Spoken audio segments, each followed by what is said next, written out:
Good afternoon and welcome back to Nurses Speak. This is Tony with Nurses Speak, the channel for Black nurses, nurses of color, and open to all nurses. This is the channel where no topic is off limits and you can be heard.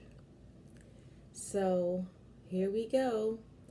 CMS, that's the Centers for Medicare and Medicaid Services, have stepped in on this workplace violence issue. And not for nothing, it's a little bit overdue, but we'll take what we can get.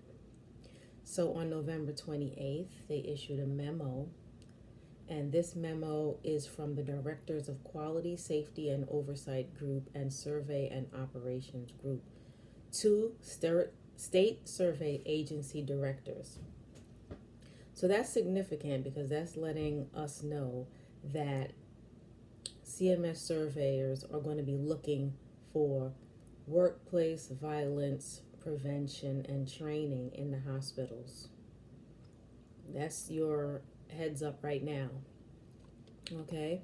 And I will just briefly, touch on some points in the memo. It's a 3-page memo. Actually, 2.5 to be precise. And I'll put a link to it in this description for those of you who are interested in reading. I particularly like reading regulatory material. So for me, this is quite interesting to really dig into it. But I'm not going to use this video to read it for you.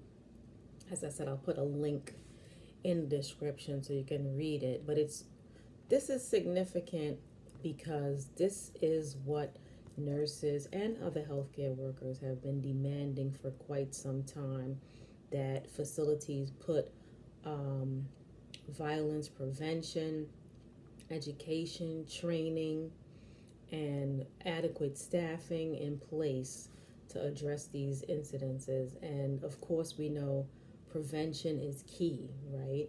But in order to prevent violent incidents, we need to be educated to recognize them and be trained to manage, to de-escalate, right? So before we have to manage an incidence of violence, we want to de-escalate, which is along the spectrum of prevention, right?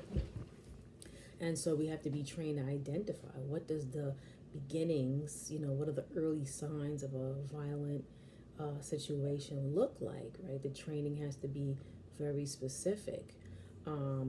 Because once we do get into a fully escalated violent situation, then even more resources and even greater risk are involved. So again, this is massive, right? Okay, so I'll just review the summary. Basically, it's saying workers in hospitals, nursing homes, and other healthcare settings face risks of workplace violence.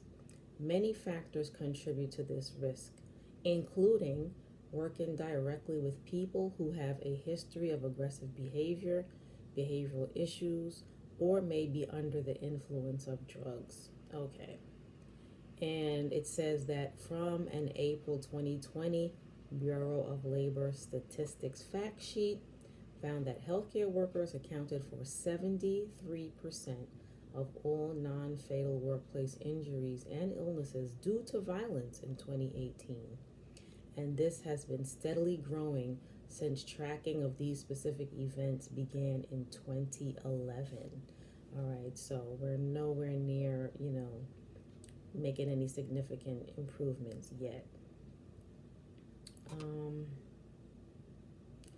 Lastly, CMS will continue to enforce the regulatory expectations that patient and staff, I repeat, patient and staff, have an environment that prioritizes their safety to ensure effective delivery of health care. Okay? So they're coming in to enforce this regulation. Now, and this is going to be, the hospital's Medicare certification is going to be contingent upon this, okay? Because CMS is putting them on the notice that they have a regulatory obligation to care for patients in a safe setting under the Medicare Hospital Conditions of Participation, known as COPs. Okay, and the intention of this requirement is to specify that each patient receives care in an environment that a reasonable person would consider to be safe.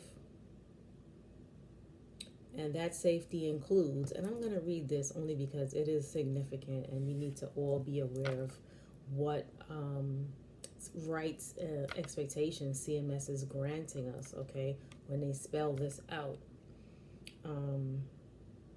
Okay. For example, now this goes along with the reasonableness of safety.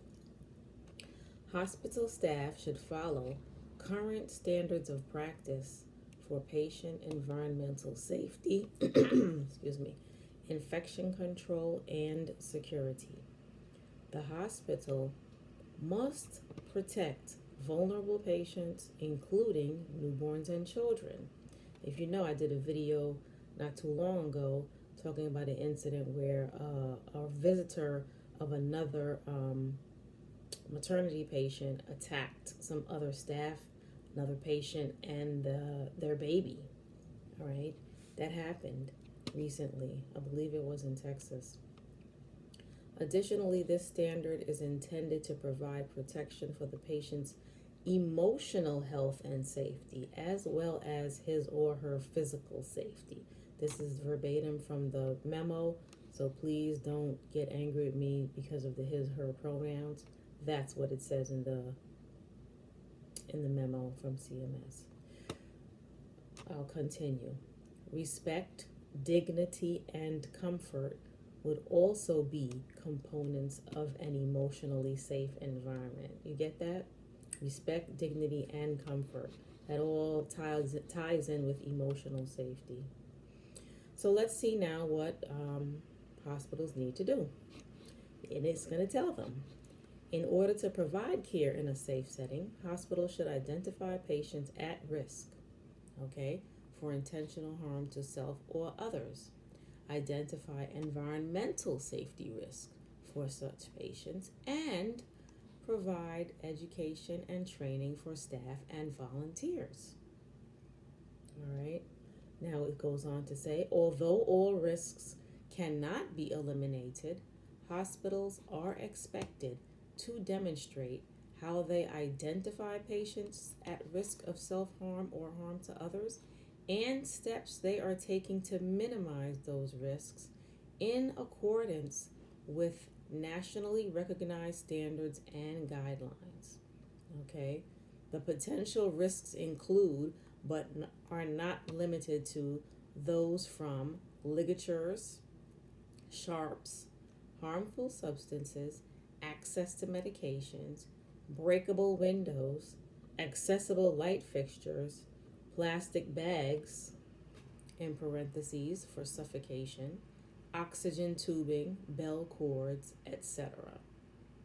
So this is massive. This is so massive because so many places are going to have so much work to do if they have not already begun implementing much of these risk reduction modifications to the physical environment. They also need to implement a patient risk assessment strategy, it says, but it is up to the hospital to implement the appropriate strategies. For example, a patient risk assessment strategy in a postpartum unit would most likely not be the same risk assessment strategy utilized in the emergency department. Okay. Further down, it's advising that there be appropriate level of education and training to staff regarding patient identification for risk of harm to self or others, and identification of environmental patient safety risk factors and mitigation strategies. Staff would include direct employees, volunteers, contractors, per diem staff, and any other individuals providing clinical care under arrangement. So that's going to include your agency staff, your travel staff, travel nurses. Okay, full time, part time, per diem, anybody. Everybody's going to have to go through the appropriate education and training.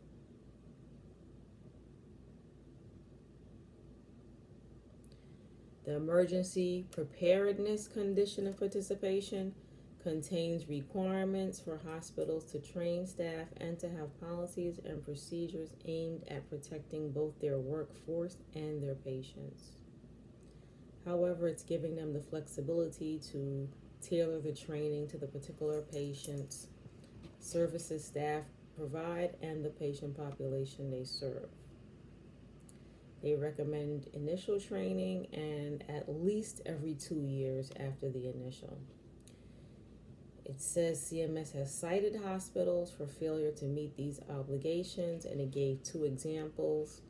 One of a nurse in a unit being assaulted by a behavioral health patient who was only stopped when other patients intervened. That's a fail. And a patient who died after hospital staff and law enforcement performed a takedown that resulted in a hospital custodian holding the patient down on the floor with his knee against the patient's back, during which the patient stopped breathing and died. And it goes on to list another incident too, where off-duty police officers shot a patient, and that was due to the failure of hospital staff to perform appropriate assessment and de-escalation of the patient. So these are highlighting some systemic failures in facilities that put obviously patients and staff at risk.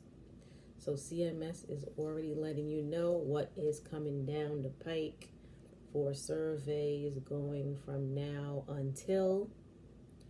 And keep in mind that any amount of complaints that are being lodged with CMS will trigger a survey. If it's significant, a sentinel event can trigger a survey. Hey, this is why when I'm saying nurses are striking, workplace safety has to be at the top of the list, because it does not matter how much more money you get if you walk into work for 8, 10, or 12 hours and you are not safe. Okay? That's fundamental. And CMS is providing the backing to ensure that that is what's going to happen. So for those of you who are leading in those strike initiatives, you have leadership roles in collective bargaining. You have leadership roles in these facilities, okay? So I'm talking to your higher level functioning nurses, your CNOs, your executives, administrative. You have to require that the facility implements these safety issues, these safety mechanisms, education, training, environmental modifications, appropriate equipment, and things of that nature as specified in this memo from CMS.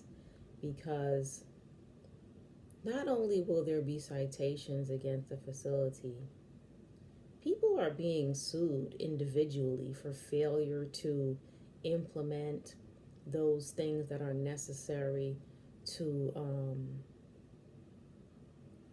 ensure the safety of patients and staff. So the days of looking the other way and not really responding when nurses bring information to the attention of their leadership, those days are over. They are absolutely done. And so things have to escalate to the highest of those people who are in decision making authority, those people who are controlling the bag in the facility, right? To make sure that everybody's adequately trained, that there's adequate staffing and education, security mechanisms, equipment upgrades, risk assessments are done, and, it has to be a unified effort of multiple departments within a facility to make sure that everybody's safety is upheld. Okay? No one should feel unsafe when they have to come to work in a hospital. Staff should not feel unsafe. Patients should not feel unsafe. And it's going to cost some money to do it, right? This is not going to come with a small price tag. So, again, the appropriate analysis need to be done so that these things can be incorporated into your facility's budget. And for those people who are going to ignore it, they're just not going to be able to maintain those positions that they have. So if you are in leadership, the message is there directly at you from CMS. You're going to be held accountable. And if you don't want the accountability, don't take these positions. Just leave. Just resign.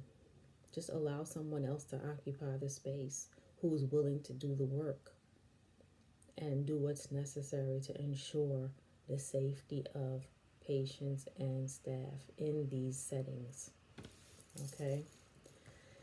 And so that's really all I want to say today. I'm just thankful that CMS put this information out there. I'm not quite sure if it's old, if it's new, if it's been revised and updated. Whatever the case is, it's dated November 28th, 2022. So right now it's fairly hot off the press.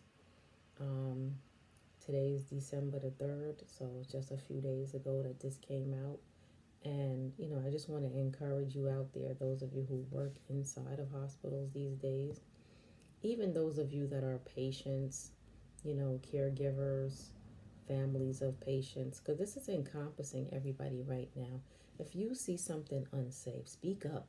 This is the time now to contact your patient reps, your facility administrators, complete those surveys and put your comments. When you get those Press Ganey surveys or those other, patient surveys that come in the mail after you've had an encounter in a facility or you've had an admission, fill out the survey. Let them know. Answer. Put in your comments. Explain your ratings, right? If you see an unsafe situation, document it. Those surveys go on record, right? And so they need to follow up and look into them. If you find a safety issue in your hospital, you need to write a letter to your administration. Use your hospital email and send them an email. They can't ignore it. Trust me, they can no longer ignore it. And you have every right, if no one is responding to you, no one is following up, if something is going on and it's not being investigated or checked out or mitigated in any way, you can contact CMS yourself. Now, if you don't feel brave enough to do that, I don't know what else to tell you to do. You can try working through it with your union if it's not working out internally, but you have every right to put in a complaint if your safety depends on it. This is no time to be afraid to do what you need to do, because it's silence and fear that have gotten things to the point where they are right now, and they're not in a very good place right now, because there's more violence and there's more staff being hurt, being assaulted, patients being hurt and being assaulted, okay? And lawsuits are rising. And, I mean, it's ridiculous, to be honest with you. What else can I say other than it's ridiculous? It's out of control. And so we can't do it all alone, right? We can't stop things all alone. But what we can do is educate our patients and hold our leadership accountable so that they're doing what they're supposed to do, and that we educate ourselves to recognize when they're not doing what they're supposed to do. Okay? So I would encourage you um, to just be aware of how things are in your own environment when you go to work, right? And I'm talking about from the parking lot to the entrance, on your unit, in the break rooms, um, in the cafeteria areas, in the patient rooms, in the maternity ward, in the ED, anywhere you go in a facility, hallways, elevators, right? The basement level of any facility, can be a dark and eerie place in some places. You might not want to go there alone, right? There might be some areas where there isn't enough surveillance camera or there's rarely any security presence. So these are all things you have to be cognizant of. These are safety issues. Do certain doors lock, or certain doors required to be left open, for accessibility in case of an emergency? In that case, is there live security there? Are there cameras, right, that are being surveilled at all times by someone who's watching? Okay? And so, there's many, many things that go into this. I could go on for a couple of hours talking about it. And, I might talk about some of my personal experiences where, I've really encountered some potentially dangerous situations with patients. And all I can say is I was fortunate enough to work in a place that had an amazing security staff that would really rapidly respond to calls from nurses when they needed support in situations that were either violent, right, or potentially violent. So, as I said before, recognizing when things are beginning to escalate and what you can do to stop it. And if you have to call security if somebody's getting loud or getting in your face, you call them. Don't feel intimidated by a patient that you can't call security on them. You better call. Period. Get the help you need. Get the support you need. Because I can tell you, anything can happen in an instant. You can get clobbered and knocked out in the blink of an eye. Don't sleep. People are vicious. All right? Patient or no patient. An aggressive person can hurt you. So, that's all I want to say. I'm coming across sternly because I care. And you need to care as well. Sometimes you need to care more about yourself than anybody else at certain moments when your life is being threatened. And so I will close now, but it won't be long before I'll be back and we can talk some more about things that matter. Again, this is Tonya from Nurses Speak. Thank you for listening. And until next time, be well. Thank you. Bye.